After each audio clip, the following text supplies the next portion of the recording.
Howdy, howdy, howdy, my name's Inachi Sasuke, and welcome back to Let's Read Homestuck. In the last episode, we finished up all those conversations, and Vriska started explaining what's going to be happening soon. And she was like, now it's time for our battle strategies! And then I stopped there so that we can do that now. Vriska, wait! Question marks. Before you go, I just wanted to say, I'm really impressed with your strategic analysis so far. You really seem to be all over this. I wouldn't even know where to begin figuring all this stuff out. Anyway, I'm glad we have you back on our side. Oh, thanks, John! Just thought I'd say. I didn't want you to go through all this stuff for us, thinking it was unappreciated. Anyway, please continue. You got it! Now it's time to divide everyone into teams. Let's go down the list of foes again and assign party members to each battle. Once again, starting from the top.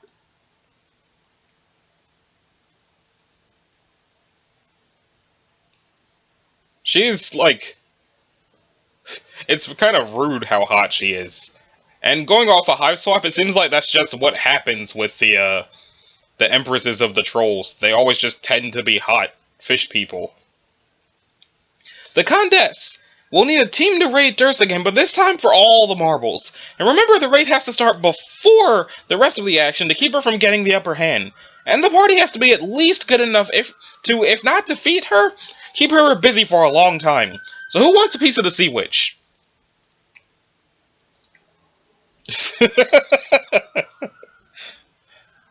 Me. Alright, I've got 2 takers from the Lalan camp. We'll need more, though. Who else? I'll go. You sure, John? I think so. From what you said, it sounds like this is the most important battle. If we don't keep her busy, everything could get messed up. I think I'd be good at that. I can use all my windy powers for distractions and such. Okay, you're with the Lalans then. Make it count. I may as well go, too. It'll be a shame if the party defeating the woman who terrorized our planet for ages had no representation from our species. Shame or not, I'm afraid that won't work, Kanaya. Why not? You can't join their party, well, not yet at least. There's another critical role which you specifically need to play first. We can't risk losing you in battle until it's complete. What is it? I'll explain later, after the teams are set. Dog Noir. Has she always only had 4 fingers? Okay, let's say Team Condess is good enough for now with John, Rose, and Roxy. Next foe, Dog Jack. Like I said, we're banking on the prospect in keeping him busy so he's not an immediate battle priority. We won't designate a team for him right now. But, as I mentioned, in the event Jade wakes up for some reason, she should be reserved exclusively for this fight. That means someone needs to tell her, if not in person, then some other way. Perhaps leave a reminder for her, maybe tied to her finger or something? Others can join the fight against them if need be, once their targets have been dealt with. Until then, better to let the heavy hitters keep them in check. And then there's this one. Next, Lord Jack. Who wants dibs on this one? I guess that's me. Okay, Dave.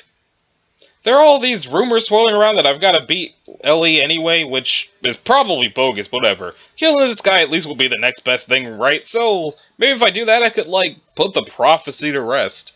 That logic sounds reasonable to me. For what it's worth, I never bought the idea that you were supposed to be the one to kill English anyway, so that's one down. Who else? Okay, why not? You sure, Terezi? You're not immortal, remember, and this one's going to be tough. You said we need good fighters to go with this guy, and I think I'm pretty decent, at least at stabbing things, so I'll go.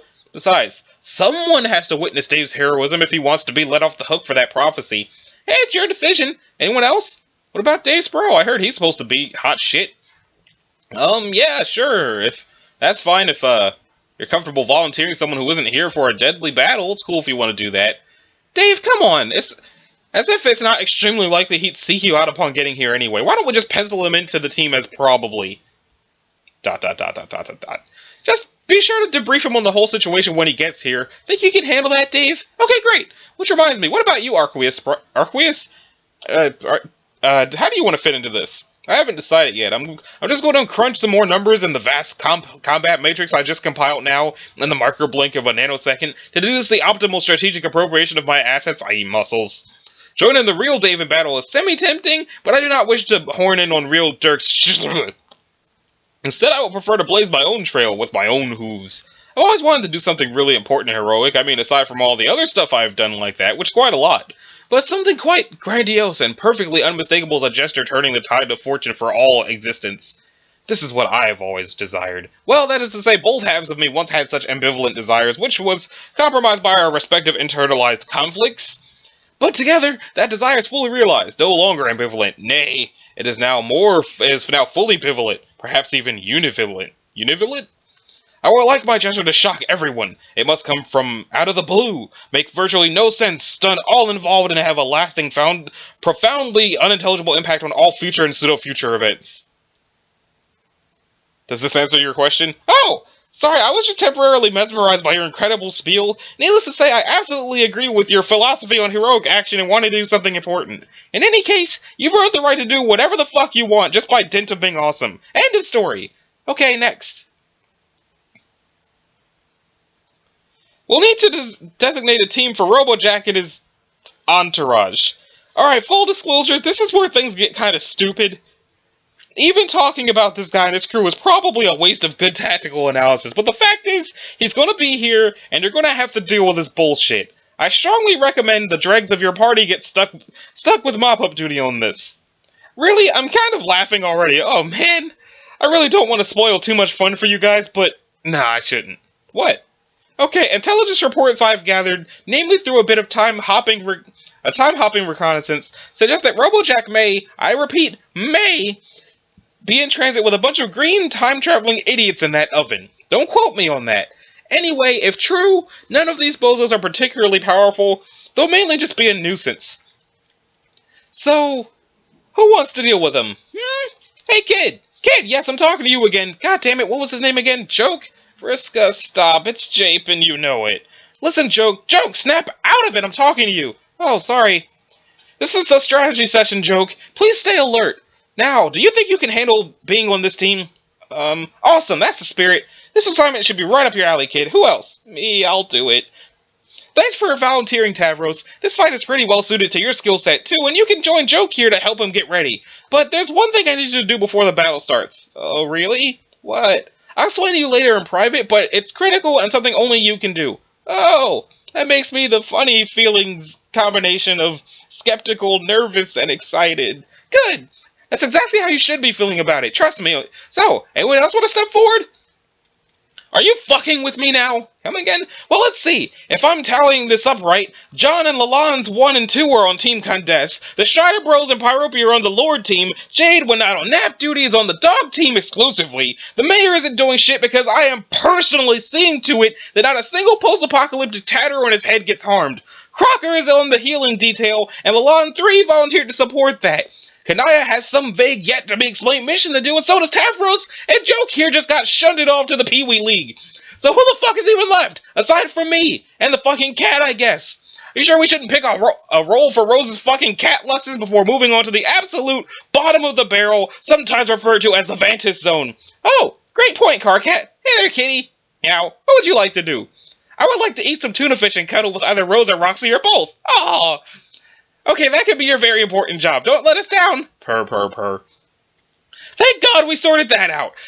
Now that we've established the kitty cat is heading up the fish-eating operation, I think we can safely proceed with the rung of strategic importance directly below that, the infamous, what is Karkat going to do rung? And since everybody else has a job, and my skills are relatively unimpressive, I'll have to sign up for Team Dipshit too. Hell, even the kid in the banana hammock is a god tier at least, so I guess that means I'll be taking orders from him? Sure, why not? Second in command to a third-rate hero. Sounds about right to me. Karkat, yes, you're absolutely right that you basically suck, and that as a tactical resource you should be managed accordingly, but you aren't joining Joke's team, or doing any fighting for that matter. Like Kanaya, there's another more pressing matter reserved for you. In fact, it's the same as hers. What the fuck? When were you planning on telling me this? Karkat, I already alluded to this when you waltzed over, interrupted my conversation with Kanaya, and pretended you weren't flirting with me, remember? Oh, right, well, what's this pressing matter? I'm getting to that, very soon in fact. I just need to get the team squared away first. Okay, well, are they? Looks like it. So that means Jake, really is a one-man team designated for Robojack and his oven bozos? Apparently. You okay with that, kid? You can do it. Just believe in yourself or whatever the fuck. When in doubt, just remind yourself that battle isn't even particularly important. And help could be on the way once some of the other battles start coming to some sort of resolution. Just hang in there. Oh, okay. Excellent. The sprites look really weird in silhouette like that. That concludes the tactical planning part of this debriefing. It's all perfectly logical, right? No questions or anything? Cool. Really, I shudder to think what you numbskulls would be doing if I weren't around. Like John just implied with his nice remarks. He really did you all the biggest fucking favor in history of time shenanigans by clobbering me in the face 3 years ago. You should all make up a gift basket when this is over to show your gratitude. No need to thank me, of course. I'm just doing my job here. Now, let's get over some really basic non-combat engaging stuff, then we'll be ready to break. First, about Kanai and Karkat's mission I alluded to a minute ago. This is really important. You both listening? Yes? No! Okay, well, one of two out of two isn't bad. As long as Kanaya understands that's mainly what matters, since she's the more important part of this equation. Wow, I'm fucking shocked! What does she have to do? You both have to go to Jade's planet and see Echidna. Even though this session is about as far from normal as it can possibly get, the same basic rules apply. Someone needs to seek an audience with her and get her to agree to release the Genesis frog. Or the tadpole that grows up to become the frog, which is the stage of development he's in at this point. Remember, Kanaya? You had to do this on your planet to get our frog released in Niskaya. Yeah, she asked me to do something impossible, to which I replied, that's impossible. So she ended up demanding that I fight her, so I did, which made me feel sad. I'd rather not have to do that again. Will I have to do that again? If that's what she wants, then yes. Why does it have to be me, though? Because someone has to. Sources tell me this is the plan the Contest had for you before we derailed all of her shit. You keep talking about all these sources. Who are all these sources? Did Arqueus tell you this too? No, look, I've been busy, okay? Information is everywhere if you know where to look. Durst has a lot of agents on the inside who are wise to the old lady's plans. Shaking the bushes for good intel isn't that complicated. It just takes a little effort. Some people on this lily pad should maybe try looking into that sometime, if you say so. Would you just put a lid on it for a second and listen? Normally Jade would be the one to do this, but at the time, Jade had become corrupted, so I guess Echidna wouldn't deal with her. And now Jade's asleep, which is exactly how she needs to stay. So that leaves the person Echidna requested in Jade's absence, which is you. I am assuming because you were also a space player, so you'll be able to understand her garbled nonsense language. But that's not all there is to it. She also requested you bring Karkat. Ugh, why the hell would she want to see me? No idea, denizens are mysterious. Maybe she wants a knight along, or a blood player. Or maybe she just has a bone to pick with you in particular. You know, since you and Kanai were both involved in the frog breeding stuff in our session, and let's face it, you kinda messed that up. You were pretty hasty and reckless about it, and the result was a defective frog. Sure, there's more to it than that, like problems with the human session that were totally interrelated with ours due to cyclical time garbage, but you get the point. Echidna probably doesn't take kindly to people who are cavalier with the sacred frog duties. That's kinda her domain, like the propagation of existence and all that. So maybe you've got some stuff to atone for before she agrees to let another precious frog out of her divine custody. You're doing this on purpose, aren't you? You're trying to make me feel bad about some ancient history, so I'll be nervous about this encounter. Well, I'll spare you the trouble. I'm already nervous. I don't want to go prostrate myself before a babbling snake goddess, even under ideal circumstances. Karkat, relax. I'm guessing it'll just be some sort of formality. That's how things always struck me with her, like getting the blessing from a queen or some huge mythical matriarch before proceeding with some incredibly important event or claiming a cosmic reward. Or maybe you'll just have to kill her again. I don't see what difference it makes. Really, who knows what her real purposes are? They're probably totally unfathomable. Echidna is kind of a big deal denizen, one of the real heavy hitters, like that other guy, the real strong one with the ridiculous name. She might even be the biggest deal. She's the mother of all denizens. I mean, not in a literal sense. Like, I really doubt that she physically spawned them all.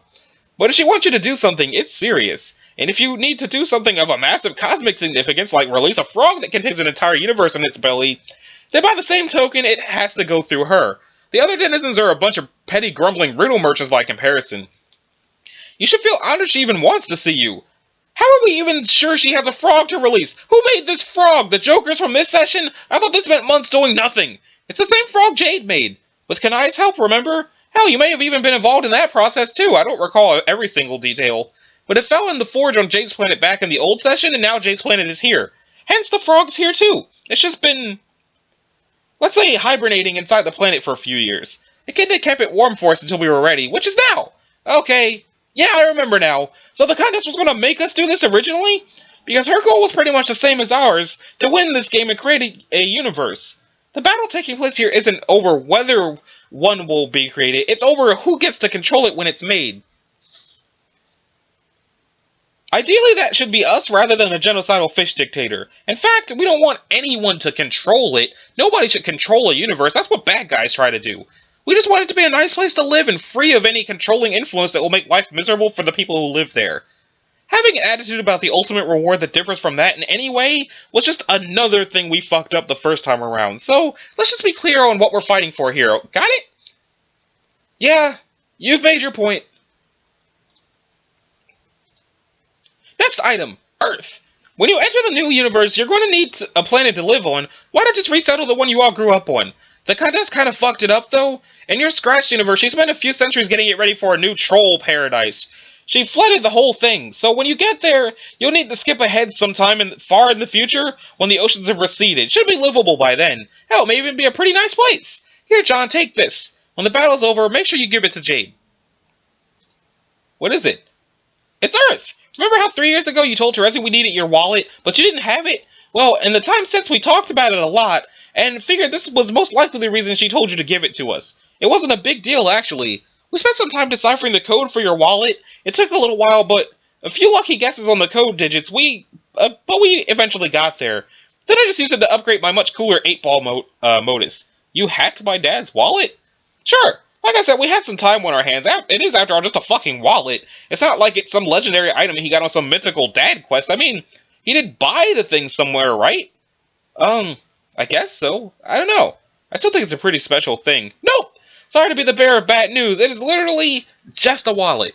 Anyway, then before I did the scouting work on this session, I rode the meteor through the gate, watched it crash on Earth, then just capture locked the whole damn thing and got out of there. No sweat!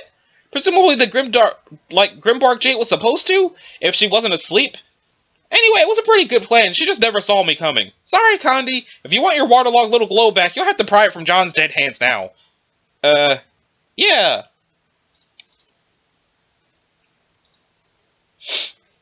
Those are the important things to remember, but don't forget the basics. Remember to finish building up your hives as far as they'll go, then deploy the grist rigs that will disperse your planet's hordes into Skya, giving it the nutrients it needs to mature the frog. This is S-Grub 101 stuff, but I guess it bears repeating since most of you have never actually made it this far. When the hordes are empty and Skya is ready, then all you have to do is make sure there's someone in position to ignite the forge. Then everyone rendezvous back here on the lily pad to claim the ultimate reward, which is represented by the hive-shaped thingy with the door on it that leads to the new universe. Any questions before we kick this into action? Yes, I have one. Friska, what's your part in all this? Aside from making all these airtight plans, you've been making it sound like you won't be here when all this happens. Of course I won't. I'll be off doing something much more important than all this. I'll be traveling to the furthest ring to go kill Lord English. What? Wow, isn't that going to be, hard? Of course it will be. Are you sure you can even do that? Like, by yourself, I mean. John, I'm not an idiot. I won't be diving into this blindly. See, somewhere out there in the incomprehensible casual stew of the furthest ring, or causal stew of the furthest ring, there was once a plan that was coming together to defeat him once and for all. It involved a secret weapon, an army, and all sorts of other shenanigans. Yeah, this sounds weirdly familiar. Oh, I'm sure it does. But the point is, along the way, that plan stalled out. It went nowhere because the party involved disintegrated and lost their way. So someone needs to light a fire under that shit again, and I don't see anyone else stepping forward. How are you going to do that? Let me worry about that. You have your hands full enough as it is. So is that it? Is that the end of this cool strategy jam / fun reunion? That's it! That's the whole situation, my whole plan, and everything you need to do. Good luck, everyone! Human golf clap. Thanks, Pyrope. Alright, so now what? I guess we head to, what was it? Low Jade? Like right now? Since I guess the clock is ticking? Lofoff, and yes. Right, and we're supposed to go after the Condense really soon too, right? Or, Condense. Condense, and yes, but not like right away. There's still a couple hours for us to prepare, which we should use, and come up with a fighting strategy. Yeah! I wish Jade and Nana could be awake for this. I really want to talk to them and let them in on all the cool stuff we're about to do. I guess they have to stay asleep for a while, though. Oh well. Hey, Jake! Huh? Want to come make plans with us? We can help you figure out how to deal with Robot Jack and whatever hooligans he's bringing. Oh, yes, thanks, John. Maybe. Okay. Hey, Dave. We should probably work out a fighting strategy, too, since it sounds like we've got a real nasty one to deal with. Yeah, but... What? No, it feels weird to make some battle plans when one of our team members still isn't here. Well, I think we can at least outline the strategy, right? Figure out how we'll approach a villain with his particular strengths and weaknesses, and assume our third member will be ready to fight if we tell him to. Yeah, I'm sure if teen hard-ass Strider shows up with his sword and shades and shit, and we say, hey dude, look, bad guy, go kill, I'm sure the guy will be more than willing to oblige. It's just, man, what? Feels wrong, planning around him? Like he's a weird hypothetical battle mannequin? From the things I've heard about him from your own personal mouth, that sounds like a pretty apt description to me. No, it's more complicated than that, and I'm supposed to be getting ready for this huge deadly battle, which is so much more intense than anything I ever did. Even like 3 years ago, back when I was actually doing adventure shit instead of watching Dane Cook movies. And somehow be all geared up for that? And meet my team bro for the first time and say, oh, there you are, that's cool, let's fight this random nigh indestructible asshole, and then hug bump or something? How do I deal with all this? I think I could end up getting us all killed and none of you are taking this seriously. Okay, Strider, I've heard enough. I have been more than patient and more than accommodating, but your hang-ups regarding your ancestor are starting to border on pathetic. Hey, why don't you can it? Karkat, stay out of this. No, I won't. Not if you're going to start trashing people with respect to their sensitive issues in a manner that is way over the line as far as the basic ground rules of good-natured shit-talking goes. Ground rules on which I happen to be an expert. Either make sure your trash mouth invective is critically constructive, or shut it. Who said I wasn't being constructive? God. I cut him all the slack in the world on this, but I can see it isn't doing him or any of us any good at all. I can see I'm going to have to expedite matters. Go figure. Leave it to Vriska once again. What? What the fuck are you even going to do? I told you. I'm expediting matters.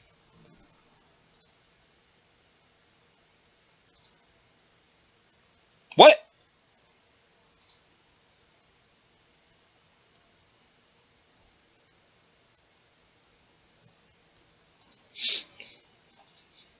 There you go! Strider meets Strider. He's pretty fucked up, but probably a nice guy once you get to know him. Which one am I talking about, you ask? Who knows? Feeling awkward yet? Here's an idea. Get the fuck over it. Okay, guys, I'm out of here. I'm not sure I can take another second of this.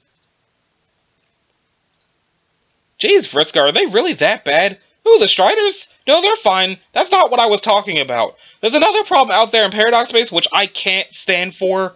Not another moment. In fact, it makes me shudder just thinking about this lingering flaw which has yet to be rectified. Oh. What is it? Oh, her eyes twitching.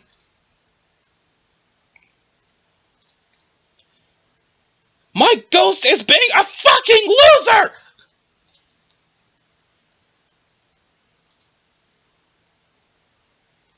John is doing a concern. Meanwhile...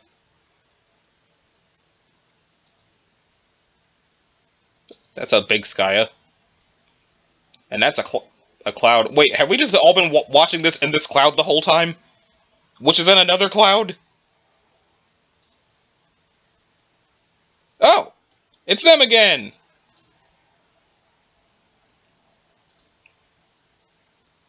Okay, so that's 3 troll sonas. And I think I'll hit this in the next episode, because it's a completely different set of circumstances than what's just happening, so it makes more sense to have this happen in the next episode. So, this has been Inachi Sasuke, this has been episode, I believe, 139 of Let's Read Homestuck. Is it Thursday? Yeah, 139. If you liked it, a like and a subscribe will be groovy. If you didn't, you don't need to do either one of those things, and I will see y'all in the next one. Later!